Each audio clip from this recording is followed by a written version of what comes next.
Hello, hello, or should I say, hey loves. Welcome back to my channel. Today is a live stream. So instead of having a normal video, we have a live stream for you today. So let me know if you enjoy this format so I'll know if I should keep doing this. Now there is a little bit of a lag, I'd say about 15 seconds. So I just want to let you know in case you are wondering while you're live why I can't see your questions or responses. And today's live stream is actually going to be a Q&A session. I'm very excited. So on my community tab, I asked you all to ask me some questions. There's about 10 questions. I'm going to do my best to get through them in about an hour's time, mainly because I got to drop my hubby off at the airport. I may have a little bit of wiggle room, but if I don't, I'm going to save those questions and I'm going to have another live stream. So hopefully you guys like this so I can keep answering questions. And I'm going to just kind of jump right in for those who are watching a replay because I know how crazy that can be, like waiting like 30 minutes for someone to get to the point. I hope all are well. While you are listening, go ahead and type, where you're from, or if you have any questions for me. Most of the questions are going to be hair related. All right, let's get started. Oh, and if you cannot hear me for any reason, please let me know because I cannot hear myself. And let me see, watching the commercial, but hey, I'm just gonna add, can you hear me? And hopefully you can. If not, then I'll have to edit this down. All right, let's get started with the first question.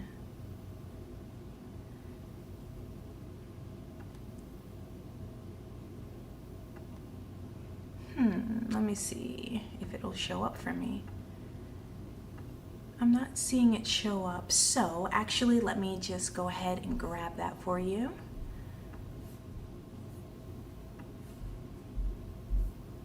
Here we are. The very first question is from Brandon Cashier, and it says, need help failing at wash and go. Long story for context. Okay, we love a good story. Let's grab some popcorn. Hi, thank you for your work and time. I'm a male in my mid-30s and have fine, dense 4C hair. My hair has been growing out for 2 years and recently dropped the lock method the last 2 months and moved to no butters and oils to start a wash and go. I use Maui Moisture Curl Line and Maui Mousse Shampoo, Conditioner, Cream, Mousse. I have done 4 wash and goes, wash once a week, and find I cannot get my curl pattern to show. My hair wet and detangled with a brush and fingers is just stretched flat afro hair. The hair does not form curls or detangle in sections. I figured I mainly damaged my hair from heavy use of the lock method, plus not getting regular trims for split ends, as well as not covering my hair at night for almost 2 years. Plus styled my hair with a twist up comb on top of the lock method, and I think stretch dried and twisted my hair in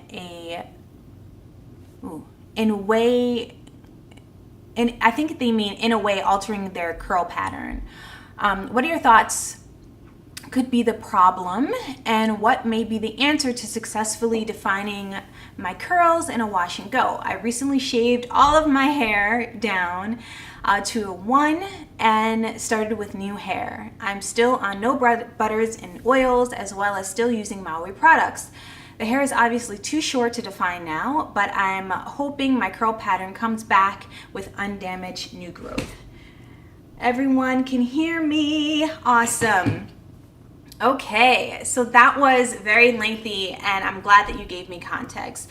So there are a few things that immediately come to mind. So you are a male in your 30s, and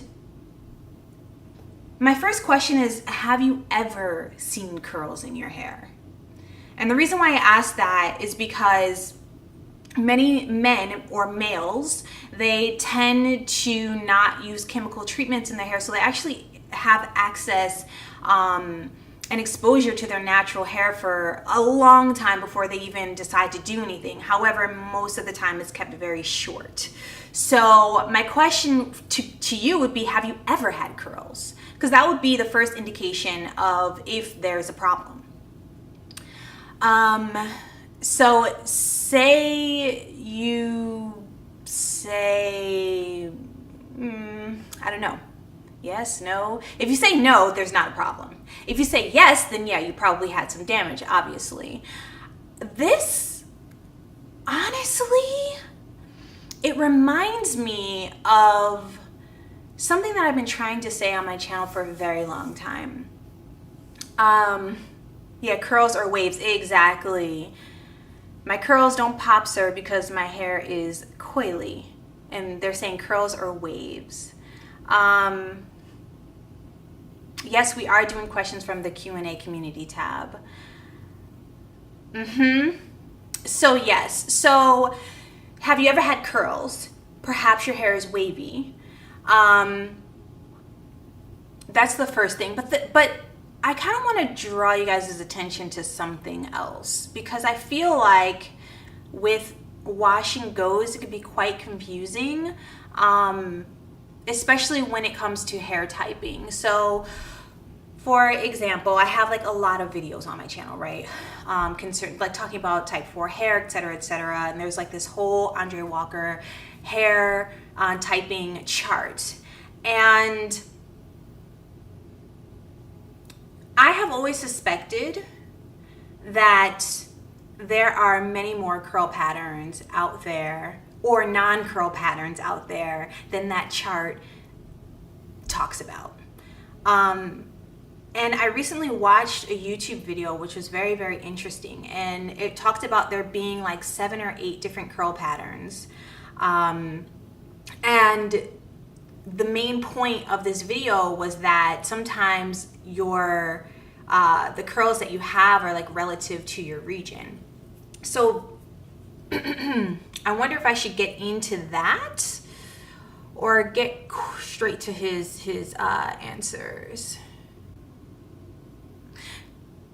So I'm going to keep that on the back burner for a minute because I think that it's irrelevant, but I do want to get to answering your questions. You said quite a few things in here, that you're starting the no butters, no oils, because you feel like you damaged your hair from the lock method. Lock, if you're unfamiliar, is liquid oil cream. There's also LCO, which is liquid cream oil, and that refers to how you layer your products on your hair to ultimately retain moisture or achieve a certain look. I have been using the LCO method for the majority of my my hair journey, and I have literally never ever had like an issue like damaging my hair from applying products that are not chemicals on it. But I think what Brandon's trying to get to is that his hair is lacking moisture, possibly because of the buildup that he may have on his hair for years and years of using liquid oil cream method. I feel like the LCO and the LOC sort of like methodology behind it is a bit flawed, because when I think about formulations of most of the creams that type 4 naturals have, they're all infused with a ton of oil.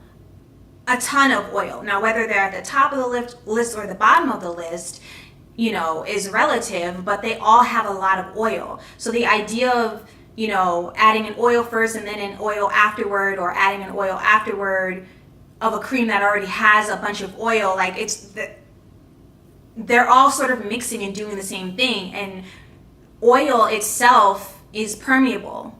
That is why you could use a bunch of oil on your hair and go out in the humidity and your hair will still revert. Maybe not as quickly, but eventually healthy hair will revert. So I personally don't think that there's like a huge difference or like in those two methodologies in terms of like how you layer. I think they're all kind of doing relatively the same thing. And unless you're just talking about your hair being extremely dry from buildup, I've never personally experienced like applying the products in a specific way or using the lock method like damaging your hair for good.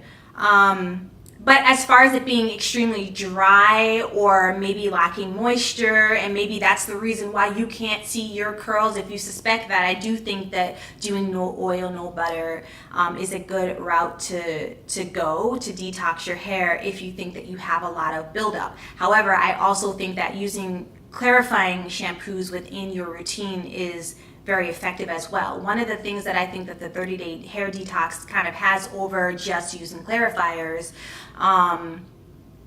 is the introduction of more water to your hair. And water is hydration. Moisturizers, creams, they moisturize your hair. Water actually hydrates the hair. So if you do have curls, your curls are more likely to show up because of that hydration. So I think the path that you're going on is great. However, you said you've done 4 wash and goes and you still can't see a curl pattern. Then you cut your hair all the way down to a 1, which a 1 is like, I mean, like all the way shaved off, no hair, so that you could start over.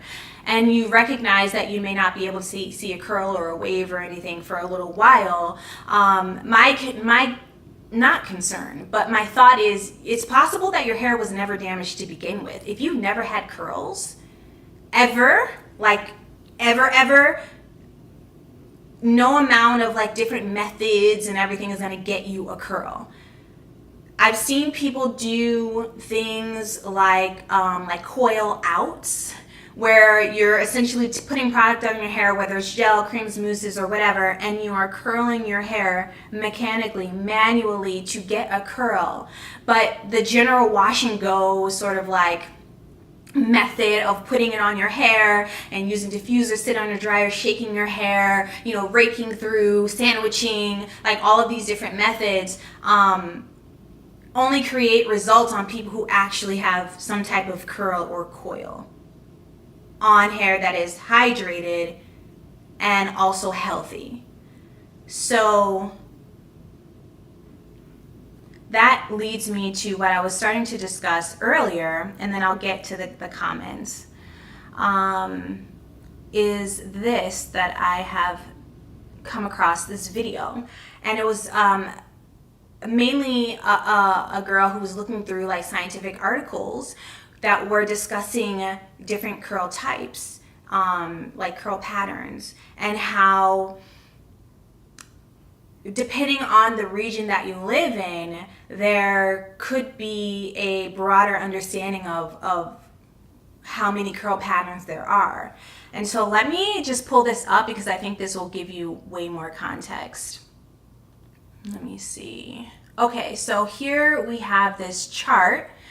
And you can see in the chart that there are 6 different sort of ethnicities that they're going through. African, if we start from the top and then move to the right? African, African American, Asian, Brazilian, Caucasian, Caribbean. And on the right it says there are more than 4 curl patterns. There are actually 8. In the African diaspora, the curls range from types 4 to 5, 6, 7, 8. Yeah. 4 to 8, excuse me, with 5 being the most common curl pattern among African Americans and 7 being the most common in those of direct Central and West African descent.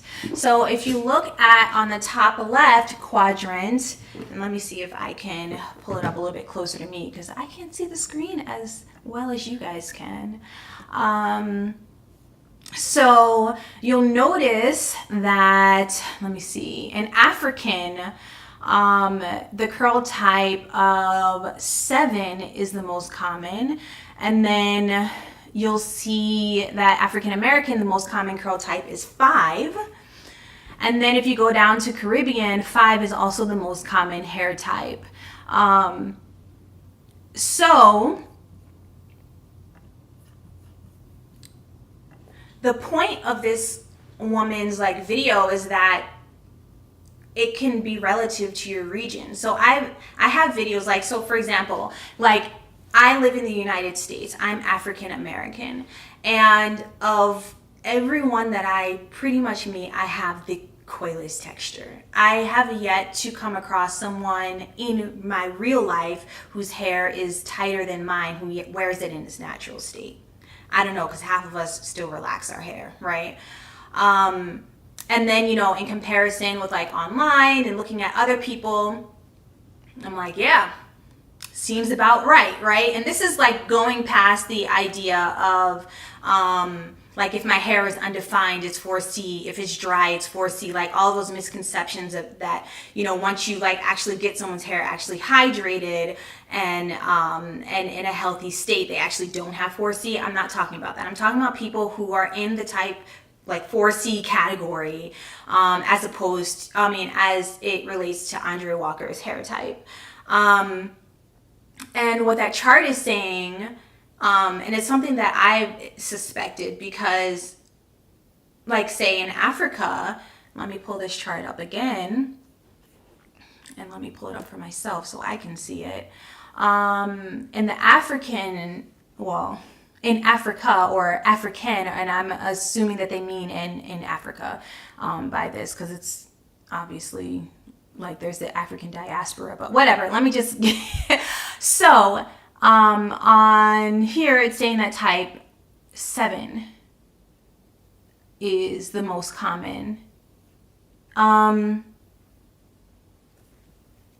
suspect when people comment on my videos and they say things like, well, I must have 4Z hair or 4G hair or something, it's very possible that they have a tighter curl pattern than I do that's not represented on the Andre Walker hair typing chart. Also, I have myself looked at different diameters of my hair, and I'm not talking about like the part of my hair, like if you're familiar with my channel, I have like this section behind my ears that is like type 4A. I'm not talking about that. I'm talking about the thickest, densest, most 4C parts of my hair. I actually have different, like slightly different diameters, and I actually measured them in centimeters throughout my hair, even though as a whole it looks 4C, and there's nothing on that chart that represents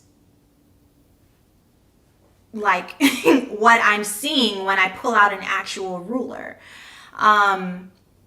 So that tells me that there's probably majority of people have multiple actual curl diameters on their hair, even if as a whole it looks like one thing. And also that there are other parts of the world in which it is very possible that they have smaller curl types, or, you know, as we know, there's some people who just don't have a curl type at all, which is why I prefer the LOIS hair typing system, because it's a lot more forgiving. And the Andre Walker hair typing system is very flawed because it does not talk about diameter of curl. It's not a scientific measurement of the different curl types. And he's only speaking relative to his experience as a hairstylist, probably mostly in America. And also he hasn't like publicly said anything about his system since like he kind of got like bashed for saying that if you have type 4 hair you should probably texturize it. So there's that. Let me go to the comments real quick, because I feel like, and I like talking about hair types is my least favorite topic to talk about, but I just feel like when you're talking about a wash and go, like it honestly can be a very toxic sort of topic for various reasons, because people are aspiring to a very specific look and it may or may not be possible for them. And I think that, I don't know, I have a video coming out that I think that will kind of dive more in depth with my thoughts, but let me go to these comments. And apologies for being a little bit all over the place. This is live and I am just kind of going off the dome in a lot of this. The audio got weird. Can you guys still hear me? Let me see. What's the best way to determine hair type? I think I have a combination of 3C and 4A. It kind of looks like yours. I don't have any 3C curl patterns in my hair. But it's possible that like once it's like sort of combed out, maybe it looks similar.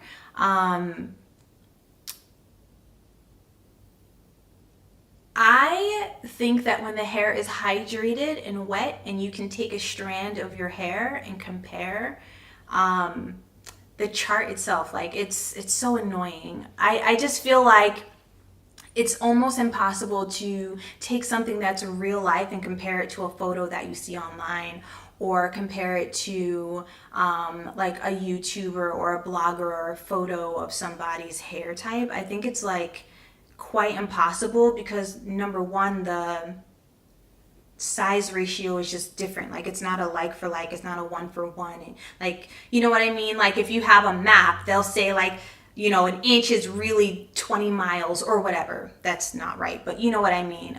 There's no actual way to measure that.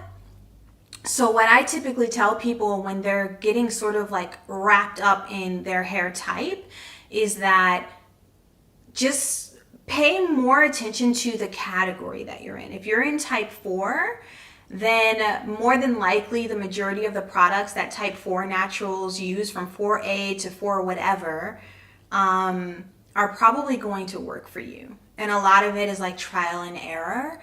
It's very rare that, I will say that the outcome of your hairstyles can be different from like a 4A to a 4C or beyond, right? The outcome will look slightly different, especially when you're talking about wash and go, which is like defining what's already there in healthy hair. But in terms of what products are going to help your hair flourish, most type 4 naturals can use just about the same thing. And that's what I have people focus on because like I say, the curl typing system is flawed in so many different ways. And I only made those videos to sort of help guide people in the right direction, but I don't live by them. They're actually, those videos are based off of a flawed method or a flawed chart. Let me see. I do feel like oil butters can make your coils look different. Yeah, I feel like once you get like off of, once you lift the buildup from your hair and you're sort of starting from scratch, I feel like that's like the beginning of the process of like hydrating your hair. So when I think about the 30-day hair detox, I don't think that that's the end. That's actually the beginning. And so it takes most people like a whole year in order to see results. But if you never had curls to begin with, the actual result that you're looking for in terms of a hairstyle is not going to come. But I do think that you can get to a hydrated state with your actual hair. Let me see. Hi Cinnamon Delight, hi Just Joy, hi C Rich. Yes, maybe he's also comparing himself to someone he has seen online. I know at first when I was learning my hair, I was thinking my hair would look like someone else's using the same products. Yeah, Just Joy, I agree with that. You know, when I first went natural, I was comparing myself to a lot of 4A girls. There weren't a lot of 4C girls, mainly because it was just quite embarrassing for us to show our hair because we got made fun of so much. And I remember within the first like year of my journey, I was convincing myself in my head that I had 4A hair because I hadn't seen anybody else with 4C hair. Like we just weren't showing our hair. We were bullied quite often in real life about our hair. And so like the idea for me that I could have anything beyond like 4A was kind of mortifying. I was just thinking, oh my God, I have the ugliest hair ever. And I was actually very like shameful of my hair, which is one of the reasons why I pushed past my misconceptions in my journey. It just sounds a little like I'm in an empty room. Yeah, I'm working on my audio, my camera reset, and all of my audio all of my audio settings completely like reset, and so now I have to rework it, unfortunately. Um, Let me see. I'm gonna pause here because I want to honor the people who left comments, and go to the next comment. Cynthia Rue says, have you so-called big chopped? Is there a reason you might possibly big chop going forward? And that's the first part of her question. Yes, I have. I have big chopped before, twice.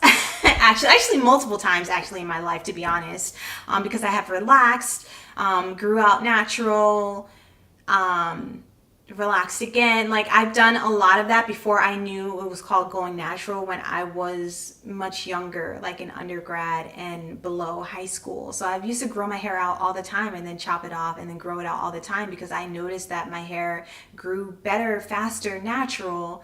But I wanted the results of having relaxed hair, and I was quite ignorant to the fact that I could actually keep it natural. Like, it wasn't even in my realm of thinking. Because remember, like, I big chopped in 2010, and before that, like, everything was relaxers or texturizers, or lying about like what you had in your bloodline to give yourself a certain hair when you were really wearing a wig or weaves or tracks. So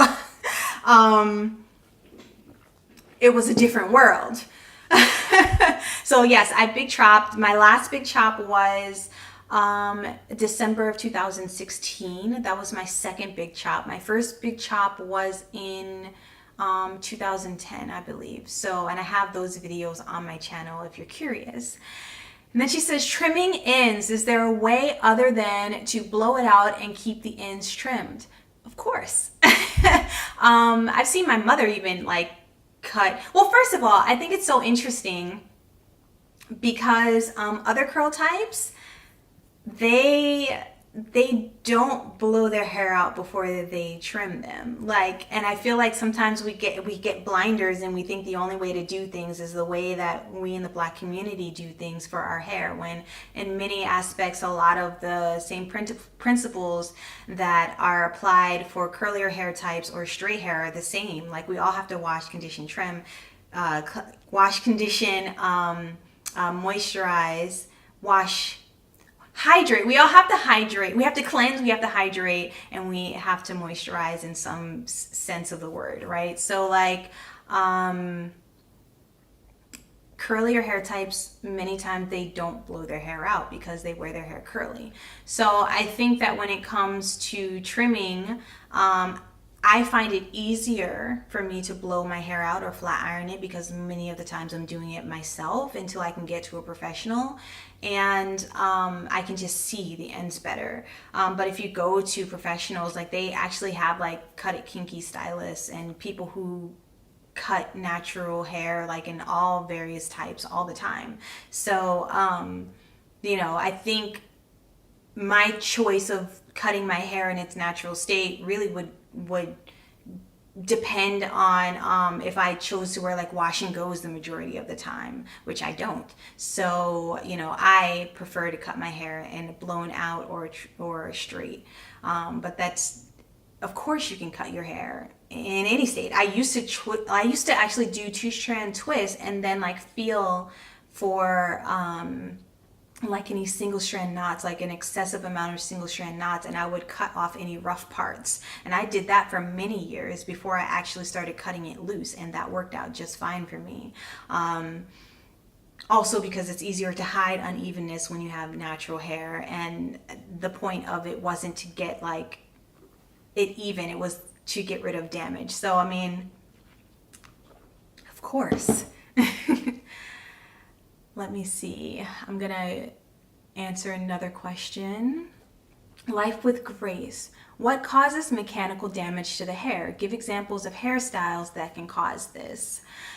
Mechanical damage is it is any kind of like physical damage to the hair that's not from a chemical, basically. So mechanical damage can be, you know, from using a comb improperly, ripping out your hair, using, you know, or doing protective hairstyles, like wigs, extensions, braids that are causing like excessive stress and wear and tear on the hair that is outside of the normal scope of wear and tear. So like, for example, natural wear and tear of the hair, I would say, is like you going out in the sun.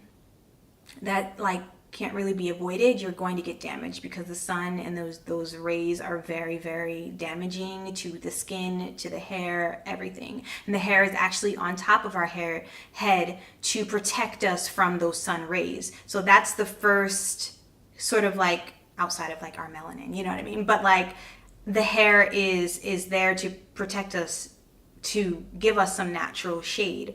So the idea that like hair is for just like adornment and like looking nice is not what it's intended for. All of the hair on our body is there for a very specific reason, and most of it has to do with protection.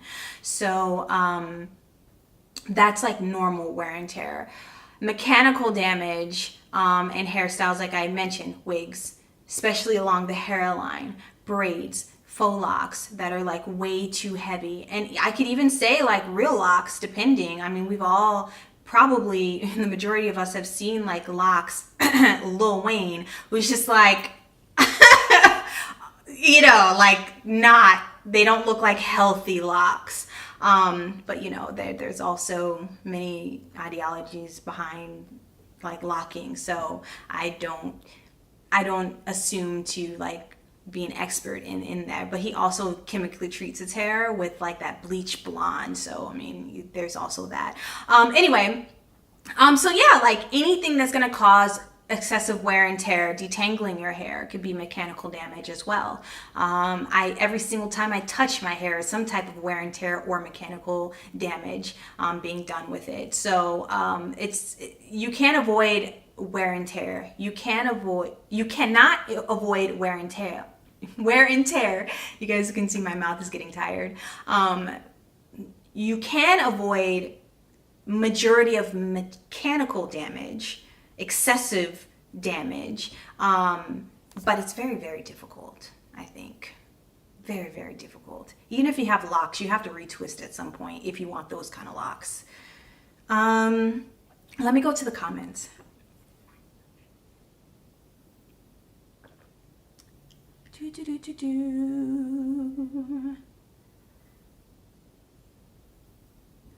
New name, who says you use some hair product for your wash and goes. You swing your hair around and add gel and foam. Are you still using it? Find anything better? So yeah, I started using a couple of newer products. Like for example, do I have it next to me? Oh, it's in the bathroom because I was using it in the bathroom. So Bread Beauty has a new hair gel that I've been using that you guys will see a video on eventually, that I use for a wash and go, and it's like a light to medium hold, so I'm able to see a lot more of my natural texture as opposed to a more, and it's a botanical gel, so as opposed to like a more plastic gel like Extreme Gel or Eco Styler, which uses like heavy silicones or like coatings that will give you a lot more definition but are not necessarily the best for your hair. So let me make sure I'm answering the question. And then yeah, I typically will still use a foam or like a mousse, but with the Bread Beauty hair gel, I wish I had it with me. It kind of foams up on its own. So I noticed that I actually don't need to do that second step of a mousse. So it really just depends on the product and what I need, like what the outcome I'm looking for is, and then also well, the product and the outcome, basically. I don't know what I was trying to say there. I'm keeping an eye on the time too.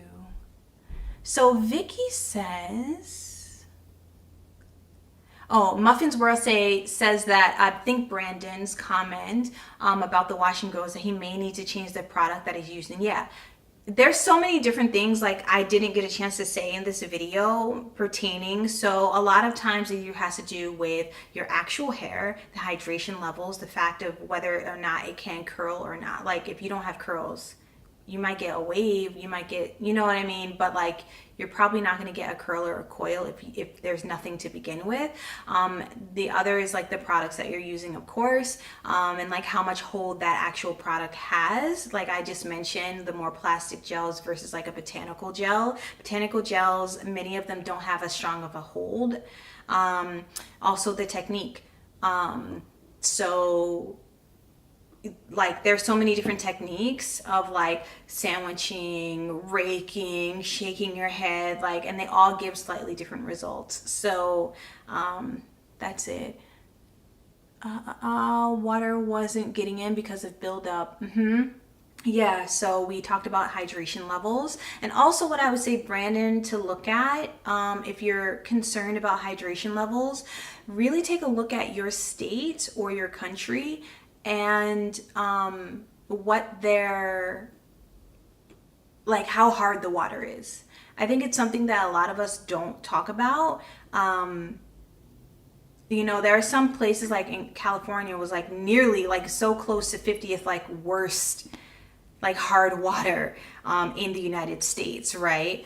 So like each state has a number, from 1 being the best and like 50 being the worst. And I'm not sure about different countries, and I'm not even sure where you're from, Brandon, but also you might want to look into like a water filter, like a shower head filter. And I feel like doing a filter that can get out any of those harsh chemicals, and along with, you might want to like hydrate your hair more often than once a week. Anthony Dickey thinks like once a day for type 4 naturals. And depending on where you're at on any spectrum of curls or coils, if you have them, like the more water, the better, you know. And your hair is quite short now, so you can actually really like go at it every other day if you want it. Just make sure that your hair isn't drying out too bad in between those washes. Damage, of course, he already mentioned that. The hair needs more water, stronger products, and technique to elongate and define texture. Exactly, Vicky. Thank you. Cynthia Rue says, did I know it's kind of old, but have you ever tried the Dickey method of wash and go? My hair is very coily. I tried it, but it didn't fit into my lifestyle. Yes, I have a full video. I have like 2 videos. One in which I tried the Anthony Dickey wash and go by myself, and then the second where he literally walked me through step by step. And my I'm drenched like by my computer, like trying to show you guys. And the result was incredible. So it works for me. That's my favorite method, but it also lends itself to a lot of volume. Well, depending on how you dry it. Like when you shake your hair, it naturally like will separate a lot of your curls or your coils. And I'm just gonna say curls because I feel like they're all curls, just like a smaller curl or a larger curl. So curls. Yeah, like I feel like it adds some lift and volume just by doing that. And I feel like it's less tedious than like raking through everything. But in my wash and go I have coming up, I actually did a lot of raking and separating. I was a lot more meticulous because I was using a lower hold of a product. But yes, I have tried Anthony Dickey's method, and I find that my method changes depending on the product and the outcome that I want.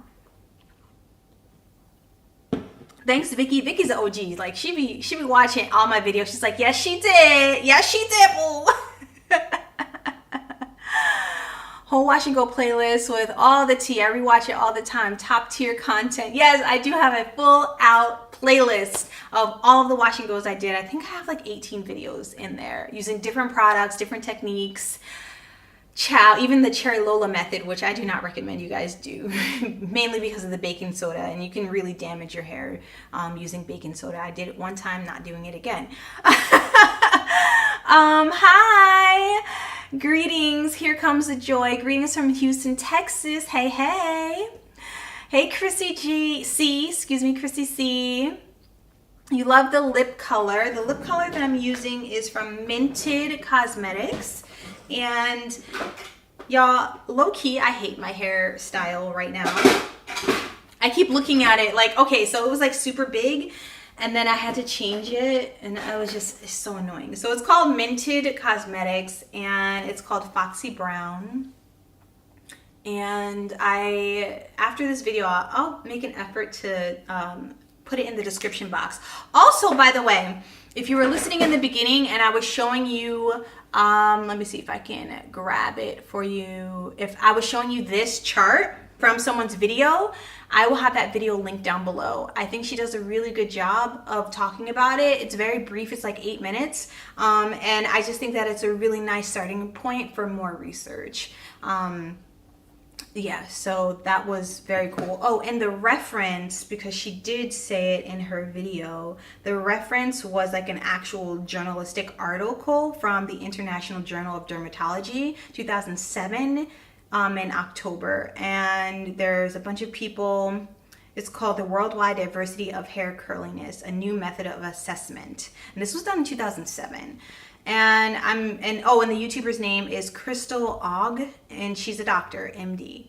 So that is already linked in my description box. So if you have to go back and look at that, go ahead and do so. I'm always going to give credit where credit is due. I want to go to another question. Let me see. Zion925 says, can a person have multiple porosities on their head? Example, 3/4 of the head is low porosity and the rest high porosity. Absolutely. Absolutely. In fact, it happens quite often. And I think that because we're in the age range that we're in, we only think of hair like in a certain way. But I also know that there are more mature users who have more experience with their hair. As you get older and you start getting gray hair, that hair is different, okay? I'm starting to get gray hair all along my hairline, and that hair is completely different. It's wiry, it feels like it's super low porosity, or maybe, I don't know, actually, I don't have enough of it to really assess it, but it's like a wiry texture. This is another reason why I like the LOIS, the lowest hair typing system, because they talk about different textures of the hair, and how like smooth, how shiny it is, and like just the sort of like characteristics of the actual hair strand. Yeah, like, so there can be different hair types, patterns all over your hair. And there can also be different porosities, absolutely. So, and you also see that in babies too. There are some babies who have like areas of hair that literally like stand up. And they're like, will not go in any direction but up. And like that hair could react different to products than like the rest of their hair. Causing them to use like stronger products to like gel it down, and like, so it's absolutely possible. It happens all the time. And so for people who are using certain products and they're like, okay, like I feel like this side of my hair is behaving the way I want it to with this product, but this side is not, you may actually have to experiment with different products in order to get a more unified look and feel. And also for porosity, I don't know, you kind of really just got to do your best. Like, I feel like if you were able to identify, you know, with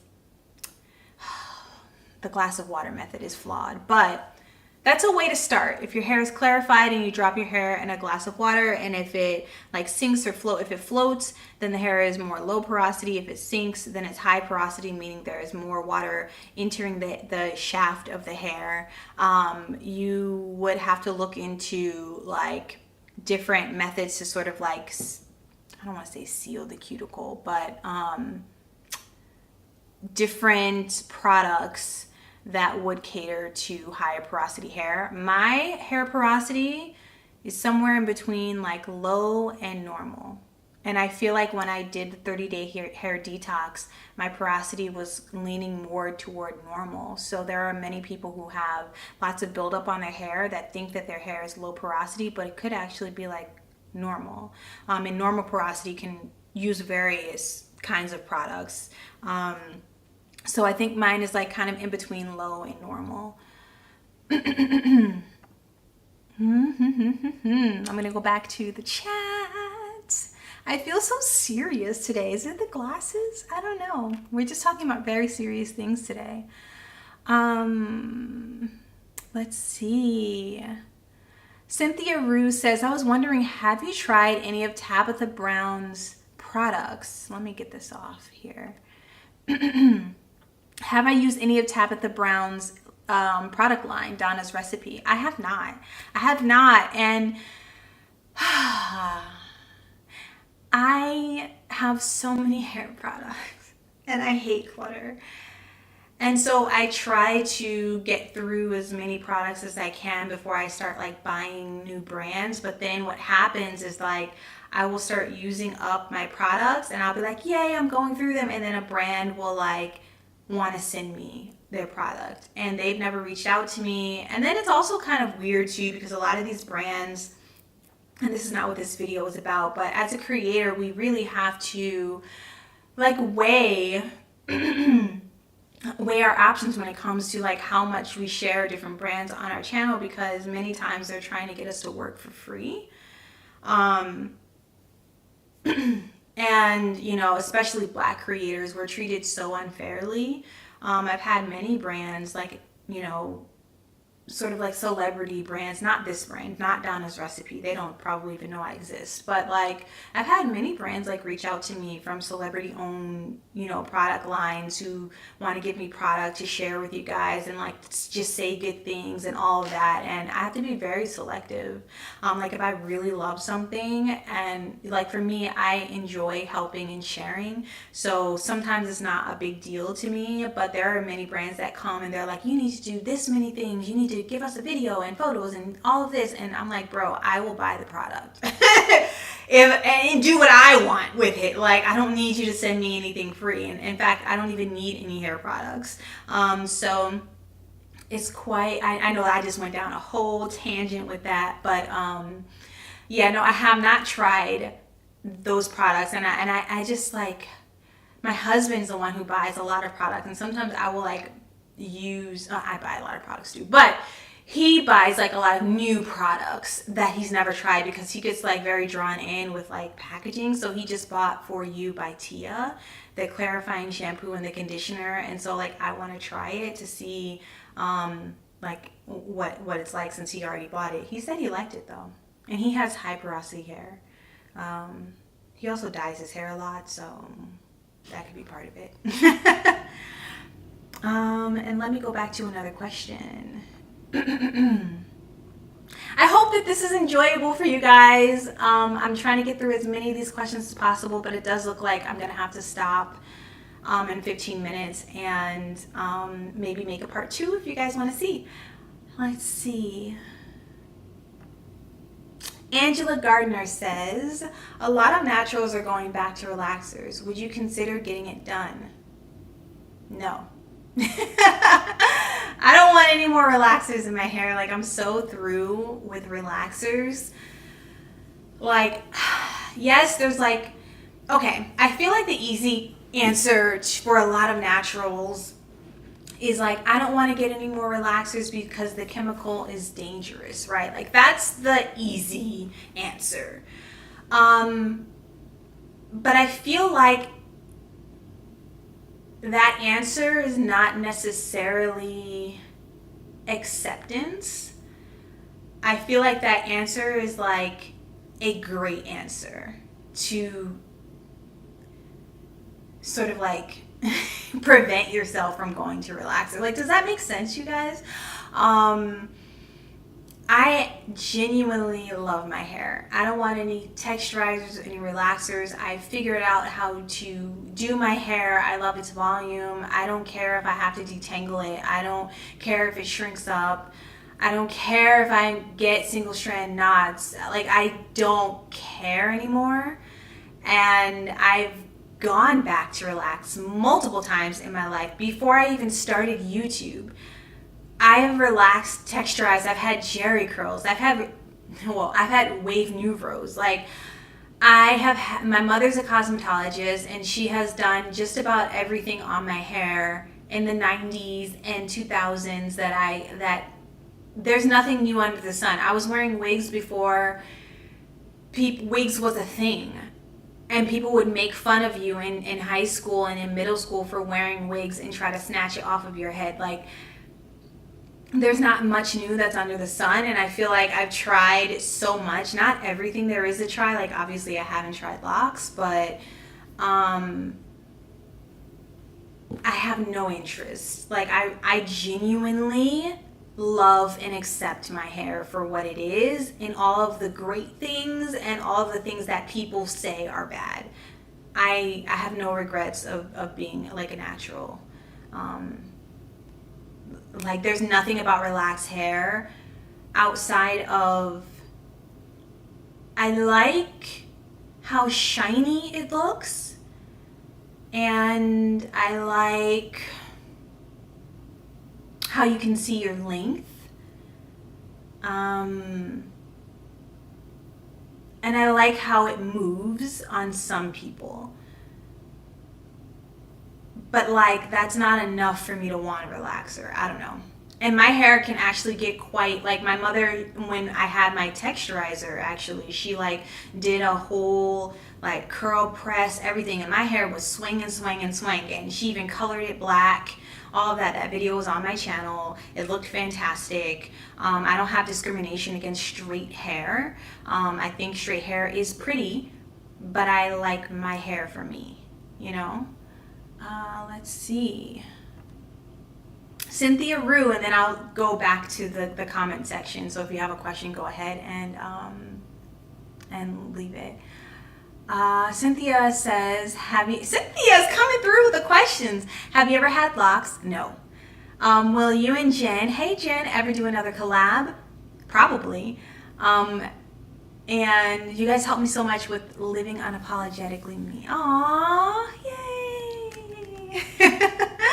Jen and I talk all the time. Jen and so Jen Jackson and Nappy Foo, we like have a WhatsApp and we talk all the time. So we're always talking about like when the next time we're gonna do live streams together and all of that. So like, yeah, that's definitely coming. Jen just had a baby, so we're giving her time to recoup and to spend time with her baby. So you know, once she's all settled and our schedules aligned, I'm pretty sure that we'll do way more live streams together in particular. Let me go back to the comments section. I have like 5 minutes.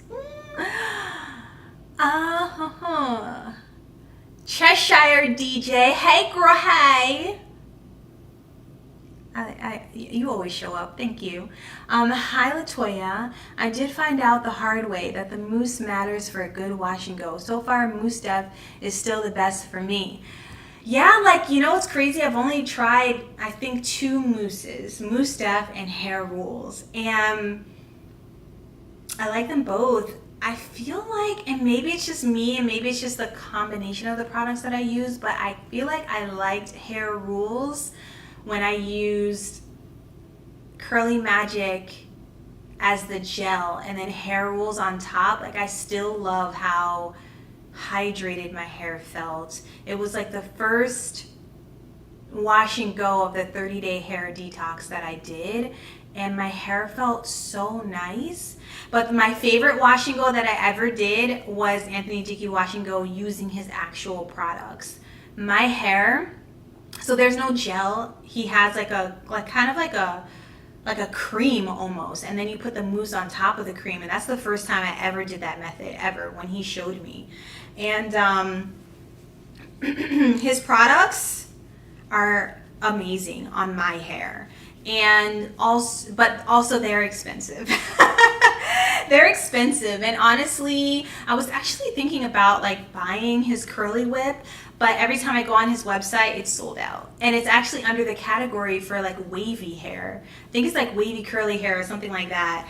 He has like different categories of hair types separated out. Like, you could filter it on his website. And even though it's for like a different hair type, it worked amazingly on my hair. So there's that. Let's see, how often do you blow out your hair? JM says, I blow out my hair like 2 or 3 times a year. I think up to like 4 times I blow my hair out. So I kind of just do it when I feel like it. It's not often because it takes a lot of work. Oh my goodness. Let me drink some water. It takes a lot of work and my hair reverts pretty fast. Like recently I was thinking about like doing like blowing out my hair, and I was just like, I don't know. The best time for me to blow it out is in the winter. Because you don't have to deal with heat and humidity and stuff like that. But I find that I want to blow it out the most in the summer, but then it just reverts. So new name, Who Sis, I like your hair. I was thinking it would be cute to wear to work. The reason why I'm not a fan of my hair right now is that actually it doesn't look bad right now. But when I had the scarf off, there was no separation between like my bang area and my beehive. And also the way I styled it, the beehive was kind of like going off to the side, which was really cute when I didn't have the scarf on, but now that it's on, it's like, And also there's another reason why I don't like it, because my hair was like big and wild and I was really loving that hairstyle, and then I had an audition and I changed it and it was just annoying. So I think I'm more like upset about the audition than I am about the hairstyle itself.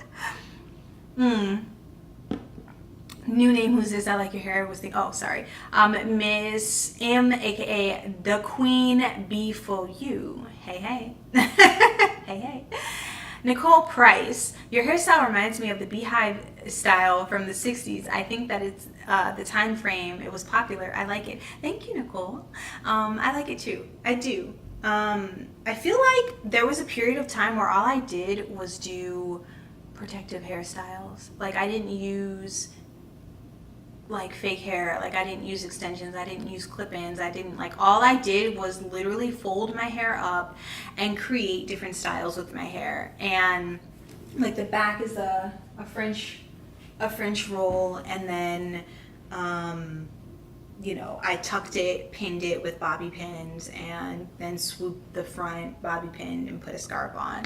I used to do this all the time when I was doing like way less manipulation with my hair. And what I like about these kind of hairstyles is, one, it doesn't use added hair, so I don't have to worry about extra friction or dryness because of that. And two, it's just super easy. It's just really easy. All you have to do is like roll your hair up some way and it looks like all intricate. Like natural hair is the best. Natural hair literally is the best. Valerie Wood says, Truth Cheshire, I use that. And that was when she talked about the Mustaf Wash and Go. Okay, bye Joy. See you later. Look at that. It is already 5:15. I have been on, let me see if I have, oh my god, it's been about an hour. So I told myself an hour. I actually have more questions. Let me see what the other questions are about. They're about length retention, dyeing your hair, and all that. So I'm thinking of doing another Q&A session, and I will. Aw, Barbara says, you have been a fantastic inspiration for this community. Yep, I borrow lots of your styles. That's exactly what they're there for, Barbara. That makes me so happy. It's one of the reasons why I still like create natural hair content, even though like I'm at a place where like I'm more like in researcher mode now, where I want to learn more about hair than I am learning my hair. And I feel like honestly that content has been more helpful for you guys lately, because I feel like a good majority of you at this point know how to take care of your hair. And so like I will still do hairstyles and stuff on this channel, but I feel like think pieces are sort of more where I want to go, and then doing more live streams because I feel like it's just nice to get that live feedback. New name, Who's This? Thanks, LaToya. You've encouraged me to advocate for my hair more. That's wonderful. Yeah, I feel like the world is changing. People are being a lot more accepting of people's differences, and I'm just hoping that that change is like strong enough to permeate through spaces that are more like in spaces in which honestly weren't created for Black people, or did not have us in mind, like corporate world, like Fortune 500 companies, like, you know, like most of them are created by wealthy Caucasian men, without any regard to other ethnicities or the opposite gender. So I'm just hoping that the more that we show up in the world as ourselves, the more that it will just be comfortable. Like it won't even be a conversation. And I think that a lot of like OG naturals and, you know, people before us have really paved the way and have been really brave about stepping out, even though the ridicule was there, and not even from other ethnicities, but from our own. I feel like I got outwardly criticized by Black people more than anyone else, and I feel that's strong even today. There's like nothing like someone putting a hair tutorial online or showing their hair and having other Black people tell them how ugly it is and how ugly they are. Like, of course you'll get like the random troll, but Black people feel they're just so like passionate about hair, and it can be a very scary place for someone who's just existing and trying to like share their authentic self. And I feel like the it's so crazy that the archetype of what is beautiful for so many Black people, at least in America, is something that is not even naturally achievable. And that, it, to me, is very, very sad. I think that it's sad that the majority of us think that we're not beautiful unless we're like altering ourselves in such a way that we're not even recognizable. So it makes me feel happy when you say that you want to, you know, that my videos encourage you to advocate for your natural hair. So that makes me feel really good. Have I considered researching sister locks? I used to do a little bit of research on different kinds of locks, Nicole, when I was interested in like sort of like wondering if I wanted to get them. But I find that the lock community, though it is very strong, it's not, the interest for locks is not as big as having like loose natural hair. Even when I did faux locks, those videos didn't really get a lot of views. And I know that my community is more around loose naturals. So I feel like I'll get more into researching locks when I'm ready to get them myself, and that's not going to be for a very long time because I'm having so much fun with my loose hair. Like I feel like when I actually do get locks, I'm not even going to be on YouTube anymore. Like my hair is going to be all completely gray and I'm just going to be like not on like just not on YouTube anymore. More research based hair videos. Awesome. Yay. Okay. Hi, Patricia. Natural Nadine has some science research-based videos as well. I'll look her up. I enjoy that kind of stuff from time to time. These days, I really enjoy more like fashion videos and like stuff that's just a little less intense. I don't think that most people realize how hard it is to be a natural hair YouTuber, and that this is like aside from how we're treated in the industry as Black people, in the influencer industry, mainly because we're underpaid, and then also sometimes there's just a lot of sort of like pointed like envy for anyone who looks like they're doing any kind of well, like for example, for example, it's very difficult for Black creators at times to create sponsored videos without people being like, why are you making money? Like, it's very weird.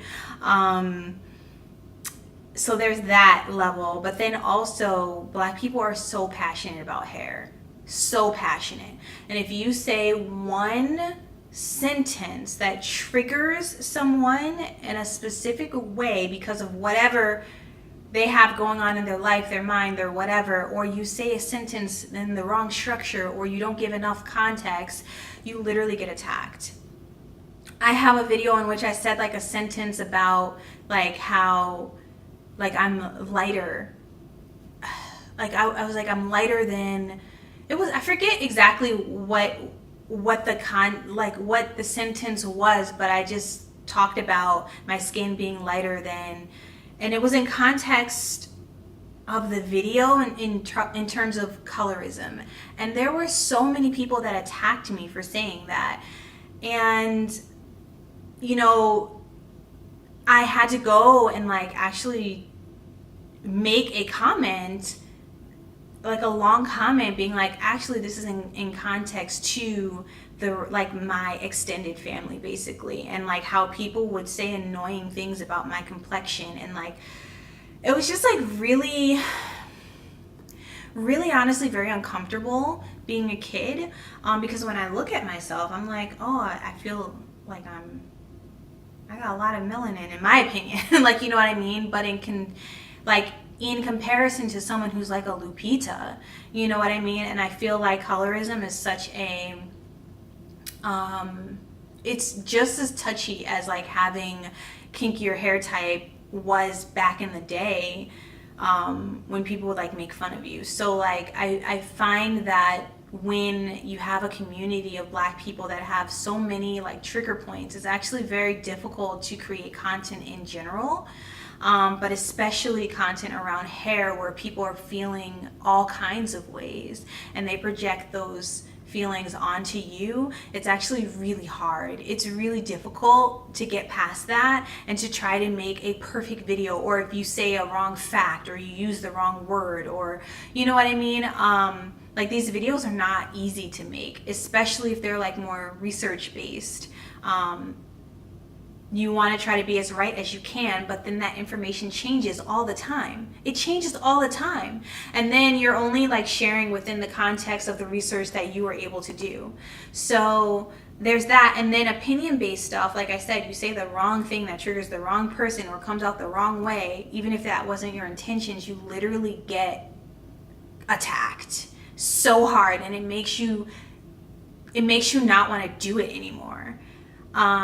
So I've seen that happen with a lot of people. It hasn't happened to me like as bad. Like I know when I did the 30-day hair detox and I was like doing something wrong within the routine, and like the creators like came out and they were just basically, I mean, using me as an example of why influencers shouldn't be creating videos on YouTube, basically. That was really hard. That was really tough because, you know, my perspective of sharing is my personal experience. Like I think I come across as an expert in some ways in which, you know, I have some experience, but I did not go to school for cosmetology, and so my area of knowledge really has to do with anything that I can research, or, you know, my own personal experience, or having hands-on experience with some people around me, and also borrowing from my mother's cosmetology experience. So I feel that it can be quite unfair when it's very clear that you're coming from a perspective of this is my personal experience. So anyway, thank you. So those comments mean a lot. So thank you. I'm going to sign off. Thanks for helping me pass the time. Of course, Cheshire. You're on the Amtrak. Oh, have a safe trip. It's your girl Shy. Hey, I didn't think you were still live. Glad to be here. Hey. I'm actually logging off now. It's been an hour and a half and my son is about to get home. So, and I gotta drop my husband off at the airport very soon and eat some dinner before that. So thank you so much for joining. Thank you so much for asking questions. I'm going to leave another like community tab Q&A for like the next time I do that. Hopefully within like a couple of weeks another Q&A, another live stream, because I really enjoy doing these. And I'll talk to you guys later. Oh, and if you have any other questions, you can leave them under this video too, and I'll try to like go back and screenshot and share like I did in this. I'll talk to you later. Bye, Cinnamon Delight. Bye, everyone.